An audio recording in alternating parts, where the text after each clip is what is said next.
ඉතින් guys අද රෑ 9:30ට තියෙනවා ආජන්ටිනාව vs ඊජිප්ට් මැච් එක. කියන්නේ තව පොඩ්ඩ වෙලාවකින් මැච් එක පටන් ගන්නවා.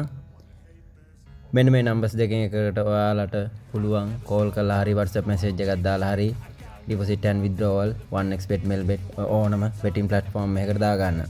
right. ඊට පස්සේ අපි බලමු. මෙන්න මෙතන තියෙනවා ආජන්ටිනාවයි ඊජිප්තුවයි මේ 2026 World Cup එකේ දැනට තිබුණ මැච් වලට perform කරලා තියෙන විදිය. ආජන්ටිනාව ගෝල් 11ක් අරගෙන තියෙනවා. ඊජිප්තුව ගෝල් 6යි. එතකොට ගෝල් කන්සිඩර්ඩ් ගෝල් දීලා තියෙන ප්‍රමාණය එයාලා ගෝල් 3යි දීලා තියෙන ආජන්ටිනාව. ඊජිප්තුව ගෝල් 4යි දීලා තියෙන. එයාලා ස්ට්‍රයික් කරලා තියෙන ෂොට් ප්‍රමාණය තියෙනවා 45ක් ආජන්ටිනාවට 37ක් ඊජිප්තුවටත්. එකකින් ෂොට් ඔන් ටාගට් තියෙනවා ආජන්ටිනාවට 25ක් ඊජිප්තුවට 16ක්. එතකොට ෂොට්ස් ඔෆ් ටාගට්ස් වලට ටාගට් එකෙන් පිටේ ආජන්ටිනාවට 20කුත් ඊජිප්තුවට 21කුත්.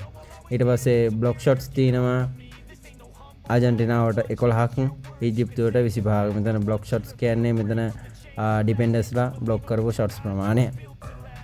රයිට් 1xbet එකේ බලනකොට අපිට බලන්න පුළුවන් මෙන්න මෙතන ඔඩ් එක තියෙනවා ආජන්ටිනාව දිනනවා කියන එක රුපියල් 18,1366කුත් ඊජිප්තුව දිනනවා කියන එක රුපියල් 18,12300කුත් ගෙවනවා.